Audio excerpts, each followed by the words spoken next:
Gerald Lucas here with another installment of Ask Gerald, where you get your real estate questions answered. Today's question comes from Andrew.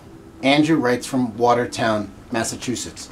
And Andrew writes, Gerald, I just read an article that said that 2017 could end up being the year of the great housing crash.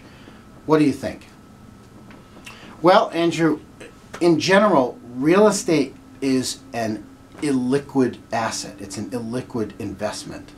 And unlike in the stock market where the price of a stock could go to zero in one day, real estate prices really don't change that fast. So if we reached an inflection point and housing prices started to go down and resulting ultimately in a housing crash or a crisis, we'd see indicators before that happen.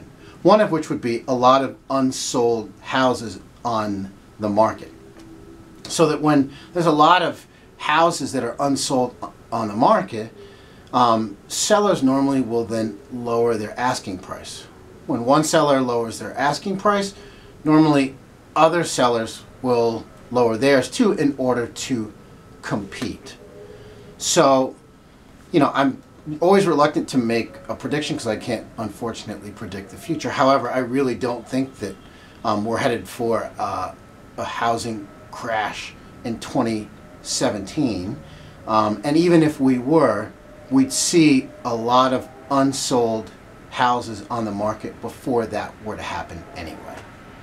So thanks for your question, Andrew. Good luck. For more real estate information and tips, visit my blog at geraldlucas.com.